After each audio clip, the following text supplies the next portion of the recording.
Shalom, selamat pagi yang mengenang jemaat yang dikasihi Tuhan kita Yesus Kristus. Kita kembali bertemu di Renungan Pagi HKBP Denpasar untuk edisi hari ini, Selasa 11 Februari 2025.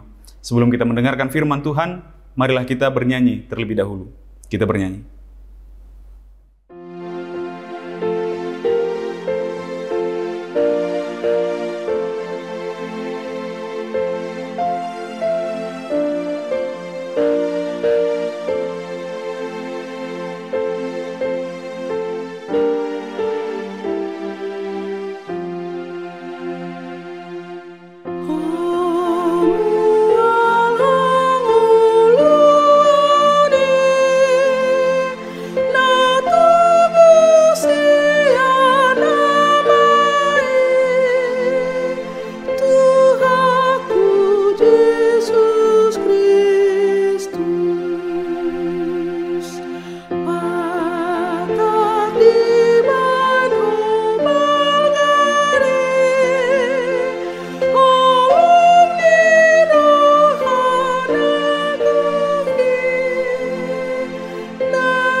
Anugerah dan damai sejahtera dari Allah Bapa dan dari Anaknya Tuhan Yesus Kristus kiranya menyertai kamu sekalian.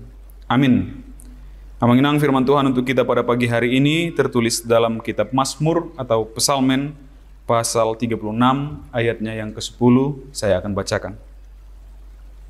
Sebab padamu ada sumber hayat dan di dalam terangmu kami melihat terang. Di dalam bahasa Batak dikatakan, ai di labung mido mual hanguluan, di bagasan hati romi huidahami hati uron. Demikian firman Tuhan. Mengenang tentu di dalam Alkitab dikisahkan secara jujur dan belak-belakan setiap tokohnya, baik dari perjanjian lama sampai ke perjanjian baru. Kita melihat para tokoh-tokoh besar pun di sana, bahkan katakan seperti Abraham, ada Musa juga, ada Ayub, ada para nabi, dan termasuk para raja. Dan pada perikop ini, Raja Daud, salah satu yang diimani oleh bangsa Israel sampai ke orang-orang Kristen sebagai seorang raja yang sangat besar, yang berpengaruh pada keimanan orang-orang Yahudi dan orang-orang Kristen. Itu diceritakan betapa manusiawinya mereka.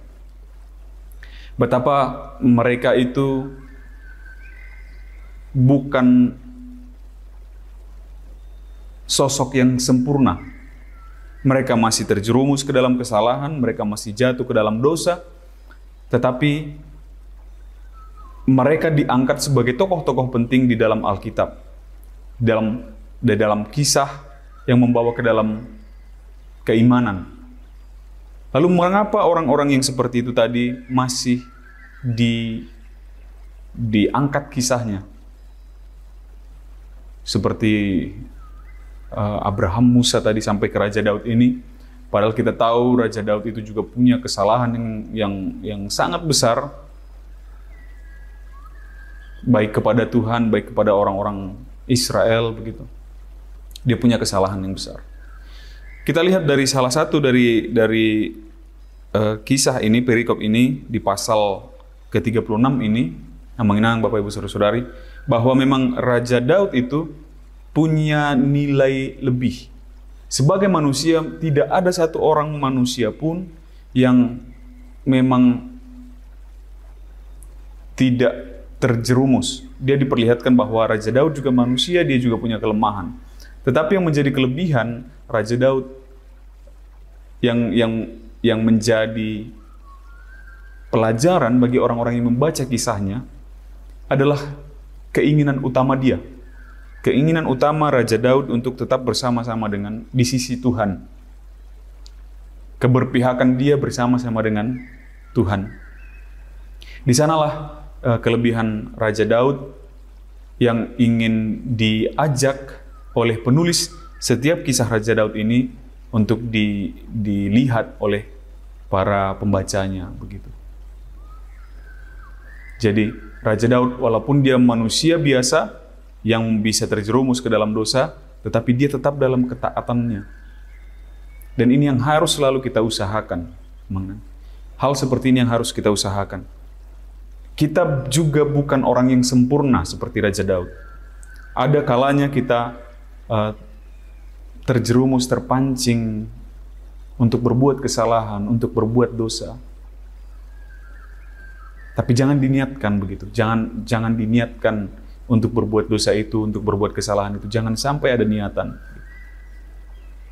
Tapi yang terutama adalah untuk tetap berfokus kepada Tuhan, berpihak kepada Tuhan, berada di sisi Tuhan. Karena Raja Daud katakan, sebab padamu ada sumber hayat, ai di labung mido mual hanguluan, jala di bagasan hati romi widahami hati uron, dan di dalam terangmu kami melihat terang begitu. Karena kalau kita sudah sempat keluar dari Bapa, keluar dari Tuhan itu, yang ada hanyalah melulu kegelapan. Kita tidak bisa melihat apa-apa lagi. Kita tidak bisa berbuat apa-apa lagi kalau kita keluar dari terang Tuhan itu. Kita akan masuk ke dalam kehausan terus-menerus. Tetapi pada Allah katanya ada sumber hayat, ada mual hangoluan yang bisa memuaskan segala kehausan daging kita, kehausan manusiawi kita. Itu yang mau diajarkan. Maka sekiranya, sekiranya, tapi jangan pernah diniatkan. Jangan ada prinsip kita seperti beberapa orang di luar sana yang bilang, nantilah bertobat tunggu tua. Atau jangan ada, Tuhan kan baik, biarlah aku berbuat dosa dulu, nanti minta ampun, pasti Tuhan terima. Kita tahu Tuhan itu baik, tapi jangan permainkan Tuhan.